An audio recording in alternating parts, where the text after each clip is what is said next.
Hi guys, welcome back to trekking stories. അങ്ങനെ മാർക്കൊക്കെ ഉണ്ടായിരുന്നേക്കാണ് എന്റെ പൊന്നോ. അതിന്റെ ഹാങ് ഓവർ മാറാൻ എന്തായാലും 2 ദിവസം പിടിക്കുന്നത് പറയാൻ. കാരണം വയലൻസ് എന്നൊക്കെ പറഞ്ഞാൽ ഇന്ത്യൻ സിനിമയിൽ ഇങ്ങനെ ഒരു വയലൻസ്, മലയാളത്തിലെ ഏറ്റവും വയലൻസ് ഉള്ള മൂവി എന്നല്ല, ഇന്ത്യൻ സിനിമയിൽ ഇത്രയും വയലൻസ് ഉള്ള മൂവി ഞാൻ കണ്ടിട്ടില്ല. നമ്മള് കില്ലിറങ്ങിയപ്പോ ഭയങ്കര വയലൻസ് ആയിട്ട് ഞാൻ കണ്ടതിൽ ഏറ്റവും വയലൻസ് ആയിട്ടുള്ള ഒരു മൂവി കില്ലായിരുന്നു. പക്ഷെ ഇത് അതിനും അപ്പുറത്തേക്ക് പോയെന്ന് തോന്നുന്നു. ഒരു 2-3 മടങ്ങ് വയലൻസ് ആയിട്ട് നമുക്ക് ഫീൽ ചെയ്യും. ഭയങ്കര ഒരു രക്ഷയില്ല. മലയാള സിനിമയില് ഇതിന് എങ്ങനെ സെൻസർ ബോർഡിന്റെ അംഗീകാരം കിട്ടിയെന്ന് വരെ നമുക്ക് ചിന്തിച്ചു പോകുന്ന തരത്തിലുള്ള വയലൻസ് ആണ്. ഒരു രക്ഷയില്ല. വെറുതെ വയലൻസ്, കുറെ കത്തിക്കുത്തും പരിപാടികൾ മാത്രമല്ല, അമ്മാരി ക്വാളിറ്റിയില് കിട്ടില്ല പടം. നല്ല കുറെ ബ്ലഡ് കാണിച്ചിട്ടോ അല്ലെങ്കിൽ മുറിവ് കാണിച്ചിട്ടോ ഉള്ള വയലൻസ് നല്ല ഉദ്ദേശിക്കുന്നത്. നമുക്ക് അത്രയും ഫീൽ ചെയ്യുന്ന ഇമോഷണലി നമുക്ക് കണക്ട് ആവും. ആ വയലൻസിനോട് നമുക്ക് 100% നീതി പുറത്താവുന്ന സ്റ്റോറി, സ്ക്രീൻ പ്ലേ, വിഷ്വൽസ്, അതുപോലെ ടെക്നിക്കൽ സൈഡിലാണെങ്കിലും പെർഫോമൻസ് സൈഡിലാണെങ്കിലും ഒരു മിസ്റ്റേക്കും പറയാനില്ലാത്തൊരു കില്ലാടി പടം. അത്ര പറയാൻ പറ്റുള്ളൂ. ഒരുപാട് സീൻസ് ഒന്നും സത്യം പറഞ്ഞാൽ ഞാൻ എനിക്ക് കണ്ടിട്ടില്ല. കാരണം കാണാൻ തോന്നുന്നില്ല, നമ്മൾ കണ്ണടച്ച് പോകും. കാരണം നമ്മൾ എക്സ്പെക്ട് ചെയ്യുന്നുണ്ടെങ്കിൽ പോലും, നമ്മൾ അല്ലെങ്കിൽ ഇവരുടെയൊക്കെ പ്രൊമോഷൻ വർക്കിലാണെങ്കിൽ നമ്മൾ എക്സ്പെക്ട് ചെയ്തിട്ടുണ്ടെങ്കിൽ പോലും അതിന്റെ ഒക്കെ ഒരു ഡബിള് ത്രിബിള് പടം ഔട്ട്പുട്ട് വന്നിട്ടുള്ളത്. ഒരു രക്ഷയില്ല. ഇതുവരെ നമ്മൾ ഈ ഹൈപ്പ് കിട്ടിയിട്ട് എന്താ പറയാ എക്സ്പെക്ട് ചെയ്ത് പോയിട്ടുള്ള പടങ്ങളൊക്കെ ഫ്ലോപ്പ് ആവാ ചെയ്തിട്ടുള്ളത്. ഈ ബ്ലഡും ഫ്ലഷ് ഒക്കെ കാണാൻ പറ്റാത്ത ആൾക്കാരാണെങ്കിൽ ദയവ് ചെയ്ത് സിനിമയ്ക്ക് പോകാതിരിക്കുക.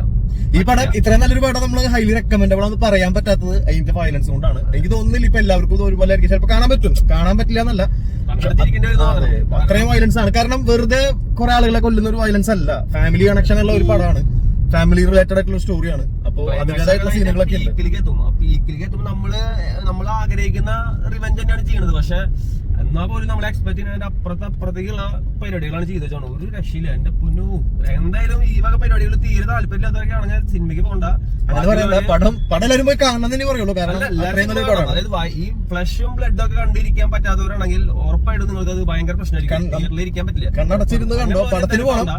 സിനിമ പ്രേമി എന്ന നിലയിൽ അല്ലെങ്കിൽ ഇതുപോലുള്ള സിനിമകൾ ആസ്വദിക്കാൻ ഇഷ്ടമുള്ളവരാണെങ്കിൽ, അല്ലെങ്കിൽ ടെക്നിക്കലി ഭയങ്കര ബ്രില്യന്റ് ആയിട്ടുള്ള ഒരു സിനിമ കാണാൻ ഇഷ്ടപ്പെടുന്ന ആൾക്കാരാണെങ്കിൽ മിസ് ചെയ്യാതെ കാണുക. ഇങ്ങനെ പേടിയും കാര്യങ്ങളുള്ളവരാണെങ്കിൽ തീർച്ചയായിട്ടും പോവാതിരിക്കുക. 2 തരത്തിലുള്ള ഒപ്പീനിയനാണ് പറയാനുള്ളത്. സിനിമ കിടിലം പടമാണ്. അത് കണ്ടിരിക്കാൻ ധൈര്യം ഉണ്ടെങ്കിൽ പൊക്കോ, എങ്കിൽ മാത്രം ഇത് എൻജോയ് ചെയ്യാം. അല്ലെങ്കിൽ നിങ്ങൾ കണ്ണടച്ച് വല്ല ഉറങ്ങേണ്ടി വരുന്നുണ്ട്. അത്രേ ഉള്ളൂ. അതായത് ഫൈറ്റ് സീക്വൻസ് ഒക്കെ പെട്ടെന്ന് തീരുന്നല്ല, അത്യാവശ്യം ലെങ്തി സീക്വൻസുകളാണ്. അപ്പോൾ വിക്കിലത്തെ പോലെ സ്റ്റയറിലുള്ള ഒരു അത് വൺ ഷോട്ട് ആണ്, സിംഗിൾ ഷോട്ട് ആണ്. അതിലത്തെ പോലെ തന്നെ സിംഗിൾ ഷോട്ടിൽ പെടത്തിലാണ്. അതൊക്കെ സിനിമാറ്റോഗ്രാഫി ടെക്നിക്കൽ സൈഡിൽ ഒന്നും പറയാനില്ല.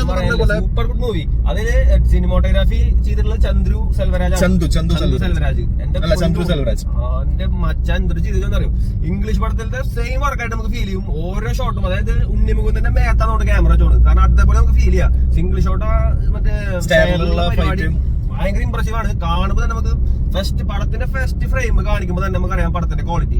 അതിൽ തന്നെ നമുക്ക് ഭയങ്കര കോൺഫിഡൻസ് വരും. പടം വെറുതെ ഒരു തള്ളിയെ മറിച്ച് പ്രൊമോട്ട് ചെയ്തിട്ടുള്ള എന്നുള്ളത് സിനിമ ഫുള്ള് കണ്ടു കഴിയുമ്പോഴേക്കും എല്ലാവർക്കും ക്ലിയർ കട്ട് ആയിട്ടുള്ള സംഭവമാണ്. ഒരു രക്ഷയില്ലാത്ത പടം. മലയാള സിനിമയിൽ ഇങ്ങനെ ഒരു ടീമിൽ ഇത്രയും വയലൻസ് ആയിട്ടുള്ള ഒരു ഇത്രയും എഫക്റ്റീവ് ആയിട്ടുള്ള ഒരു സിനിമ ഇറക്കിയതിൽ ഒരുപാട് നന്ദിയുണ്ട് ഉണ്ണിമുകുന്ദൻ ടീമിന്.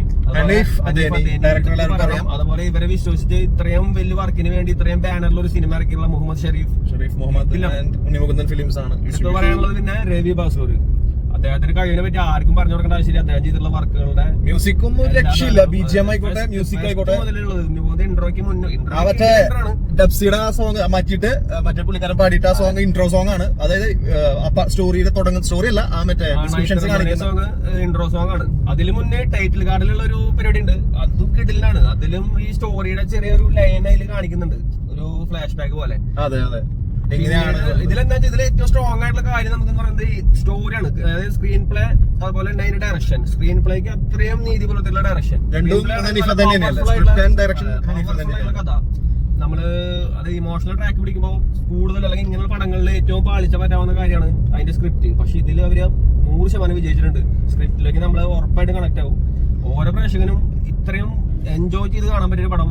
അത് പറയുമ്പോൾ തന്നെ കണ്ണിനും കാതിനും ഭയങ്കര ടെൻഷനും ഉളവാകുന്ന ഒരു പടം തന്നെയാണ്. കാരണം വയലൻസ് നമ്മൾ എക്സ്പെക്ട് ചെയ്യുന്ന തരത്തിലുള്ള വയലൻസ് അല്ല. വീണ്ടും പറയുന്നു. കാരണം നമ്മളിത് പറഞ്ഞത് കേട്ടിട്ട് ഇപ്പൊ നമ്മൾ ട്രെയിലർ കണ്ടിട്ടുണ്ട്. ഓൾറെഡി ഈ സെൻസർ ബോർഡിന്റെ കാര്യമായാലും ഈ ഇതിൽ അഭിനയിച്ചിട്ടുള്ള കാസ്റ്റ് ആയാലും പറഞ്ഞിട്ടുള്ള വയലൻസ് പറഞ്ഞിട്ട് ഹൈപ്പ് ഉണ്ട്. ഇപ്പൊ നമ്മൾ പറഞ്ഞ ഹൈപ്പാണ്. അങ്ങനെ കണ്ട് കേട്ട് ഇനിയിപ്പോ മേ ബി നിങ്ങൾക്ക് അത്രയും ഫീൽ ചെയ്യുമെന്നാണ് നമുക്ക് ഡൗട്ടുള്ളൂ. പക്ഷെ എന്നാലും ഈ പടം കണ്ടു കഴിഞ്ഞാൽ എല്ലാവരും പോകും. അതെ, അത്രയും വയലൻസ് ആണ്. ടെക്നിക്കൽ സൈഡിൽ പിന്നെ എഡിറ്റർ കൂടി പറഞ്ഞു കഴിഞ്ഞാൽ ഷമീർ മുഹമ്മദ്, പുള്ളിയാണ് എഡിറ്റിംഗ്. അതുപോലെ ടെക്നിക്കൽ സൈഡിൽ ഒന്നും നമുക്ക് പറയാനില്ല, അത്രയും ക്വാളിറ്റി വർക്കാണ് മാർക്കോ എന്ന മൂവി തന്നിട്ടുള്ളത്. പിന്നെ പെർഫോമൻസ് വൈസ് ആണ് മെയിൻലി ഉണ്ണിമുകുന്ദന്റെ ബെസ്റ്റ് മൂവി തന്നെയാണ്. ഞാൻ പറഞ്ഞല്ലോ, മലയാള സിനിമയില് ഇത്രയും സ്വാഗ് ആൻഡ് ലുക്കുള്ള നടൻ ഉണ്ണിമുകുന്ദനേ ഉള്ളൂ. അത് കയ്യിലുണ്ടായിരുന്നു. ക്ലൈമാക്സിൽ ഫിസിക്കൊക്കെ കാണിക്കുന്ന സീനുകളുണ്ട്, ബോഡി റിവീലിംഗ് സീൻ ഉണ്ട്. എന്റെ പൊന്നോ, ഉണ്ണിമുകുന്ദൻ അതുപോലെ പെർഫോമൻസ് ആയിട്ട് ഉണ്ണിമുകുന്ദൻ ബാക്കിയുള്ള സിനിമകൾ എടുത്ത് നോക്കുമ്പോൾ ഉണ്ണിമുകുന്ദന് മാസീവായിട്ടുള്ള ക്യാരക്ടർ ചെയ്യാനായിട്ട് അവന്റെ സൗണ്ട് അല്ലെങ്കിൽ ഡബിംഗ് സ്റ്റൈൽ ഒരു പ്രശ്നം ഉണ്ടായിരുന്നു. ഈ സിനിമയില് അത് നല്ല രീതിയിൽ ഇംപ്രൂവ് ചെയ്തിട്ടുണ്ട്. എന്നാലും ചില സമയങ്ങളൊക്കെ തോന്നും ഡബ് കുറച്ചുകൂടി നല്ലായിരുന്നെങ്കിൽ എന്ന് തോന്നിപ്പോന്നല്ലാതെ പെർഫോമൻസ് വൈസിൽ ഒന്നും പറയുന്നില്ല.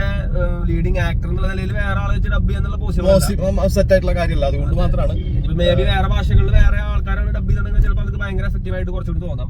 പക്ഷെ പെർഫോമൻസ് വൈസ് ഉണ്ണിമുകുന്ദന്റെ ഫ്ലെക്സിബിലിറ്റി ഫൈറ്റിംഗിലാണെങ്കിലും അല്ലെങ്കിൽ വാക്കിങ്ങിലൊക്കെ സ്വാഗ് ആൻഡ് മാസ് പിടിക്കാനായിട്ട് നമുക്ക് യഷിന്റെ ഇഷ്ടപ്പെട്ടോ, എത്രത്തോളം നമുക്ക് ആളുടെ ആരാധന തോന്നി, അതുപോലത്തെ ഒരു കില്ലാടി ക്യാരക്ടർ, അതിനനുസരിച്ചുള്ള പെർഫോമൻസ്. ഉണ്ണിമുകുന്ദന്റെ ലൈഫ് മാറാൻ പോകുന്ന സിനിമ എന്നുള്ളത് ഉറപ്പിച്ച് പറയാം. പോലെ ഫിസിക്കലി ആണെങ്കിലും ഇതുപോലെ ഇനിയിപ്പോ ആക്ടിങ് ഫൈറ്റിംഗ് ഇനി ഒരു രീതിയിലും ഉണ്ണിമുകുന്ദനെ ഇനി മാറ്റിയെടുക്കാൻ പറ്റില്ല. കാരണം അത്രയും പെർഫോമൻസ് വൈസ് ഇഡിലുള്ള നടൻ ആണെന്നുള്ളത് തെളിയിച്ചിട്ടുണ്ട്. മാർക്കോ എന്നുള്ള പേരിൽ തന്നെ ഉണ്ണിമുകുന്ദൻ ഞാൻ അറിയപ്പെടുന്നത്. അതിന്റെ ഒരു ബെഞ്ച് മാർക്കായിട്ട് മാറാൻ പോകുന്ന ഒരു സിനിമയാണ്. എല്ലാവരും തിയേറ്ററിൽ തന്നെ പോയി എക്സ്പീരിയൻസ് ചെയ്യാം. ബ്ലഡ് പേടിയുള്ളവർ പോകണ്ട, പോയി കഴിഞ്ഞാൽ സഹിക്കാൻ പറ്റില്ല. കാരണം നമുക്ക് ഇതൊക്കെ കണ്ട് ഇംഗ്ലീഷ് സിനിമകൾ ഈക്വലൈസറും ജോൺ വിക്ക് എന്നൊക്കെ പറഞ്ഞാൽ വേറെ തരം. ജോൺ വിക്കിൽ കൂടുതൽ വെടിവെപ്പും കാര്യങ്ങളൊക്കെ ആണെങ്കിൽ ഈക്വലൈസറിൽ കുറച്ചുകൂടി ഇതുപോലത്തെ വൾഗറാലിറ്റി കാണിക്കുന്ന കുറച്ച് സീനുകളൊക്കെ ഉണ്ട്. അതിന്റെ അപ്പനടിച്ചിട്ടായിട്ടാണ് എനിക്ക് ഫീൽ ചെയ്തത് ഈ സിനിമ. അത്രയും മാരക ഐറ്റം കാണണം. എന്തായാലും തിയേറ്ററിൽ എക്സ്പീരിയൻസ് ചെയ്യാം. നല്ല തിയേറ്ററിൽ തന്നെ പോയി കാണാം. എന്നാലാണ് ഈ ബാക്ക്ഗ്രൗണ്ട് സ്കോറിന്റെയും മ്യൂസിക്കിന്റെയും പിന്നെ ഇവരുടെ പെർഫോമൻസും കൂടി ആകുമ്പോൾ നിങ്ങൾക്കൊരു അതിഗംഭീരമുള്ള എക്സ്പീരിയൻസ് തന്നെ കിട്ടാൻ പോകുന്നത് മാർക്കോല്. എന്തായാലും എല്ലാവരും എത്ര പെട്ടെന്ന് സിനിമ തിയേറ്ററിൽ തന്നെ പോയിട്ട് പെർഫോമൻസിൽ പറഞ്ഞല്ലോ, ഒരുപാട് ക്യാരക്ടേഴ്സ് വരുന്നുണ്ട്. ജഗദീഷ്, സിദ്ദിഖ്, സീനിയർ ആക്ടേഴ്സ് ഒക്കെ. ജഗദീഷ് ഒരു ബ്രൂട്ടൽ വില്ലൻ ഒരു ടൈപ്പിൽ വരുന്നതാണ്. നമ്മള് സൈലന്റ് ആയിട്ട് ഇരുന്നിട്ട് ലാസ്റ്റ് സിദ്ദിഖിന്റെ ഒരു പെർഫോമൻസ് ഉണ്ട്. സിദ്ദിഖ് പെർഫോമൻസ് അറിയാം, സിദ്ദിഖ് പവർഫുൾ ആയിട്ടുള്ള ക്യാരക്ടർ ആണെന്നുള്ളത് തുടക്കം മുതൽ അറിയാം. പക്ഷെ ഇങ്ങനെ ഒരു പെർഫോമൻസ് ഇതിന് ഉണ്ടാവും എന്നുള്ളത് നമ്മൾ ക്ലൈമാക്സിലാണ് തിരിച്ചറിയാം. പിന്നെ നെഗറ്റീവ് റോളിൽ വരുന്ന ജഗദീഷിന്റെ മകനായിട്ട് വരുന്ന അഭിമന്യു എന്നാണ് പേര്. സിനിമയിൽ കണ്ടിട്ടില്ല, നമ്മുടെ സണ്ണി വെയിന്റെ ഒക്കെ ഒരു കട്ടുണ്ട്. അതുകൊണ്ടാണ് ഭയങ്കര ഫെമിലിയർ ആയിട്ട് തോന്നുന്നത്. അതുപോലെ തന്നെ ആൻസൺ പോൾ, പുള്ളിയും ഫസ്റ്റ് ഹാഫിലൊക്കെ നല്ലൊരു റോളിലാണ് ആൻസൺ പോൾ. ഒരാളെ പോലും നമുക്ക് കബീർ ദുവാൻ സിംഗ് സെക്കൻഡ് ഹാഫിലാണ് വരുന്നത്. കബീർ ദുവാൻ സിംഗ് മെയിൻ വില്ലനായിട്ട് അവസാനം കാണിക്കുന്നത്, ലീഡ് ചെയ്യുന്നത് ആ വില്ലനാണ്. പിന്നെ ഹീറോയിനായിട്ട് യുക്തി തരേജ എന്ന് പറഞ്ഞ ഒരു കുട്ടിയാണ്. ഹീറോയിൻസിനൊന്നും അഭിനയിക്കുന്ന ഒരാളുണ്ട്. ഡബ് ചെയ്തിട്ടുള്ളത് ഷനാറ്റുവിന്റെ വോയിസ് പോലെ തോന്നിയത്. പക്ഷെ നല്ല പെർഫോമൻസ് ആണ്. അതുപോലെ അവിടെ ആക്ടർ ഡോക്ടർ പുള്ളിയുണ്ട് ഫസ്റ്റിലൊക്കെ.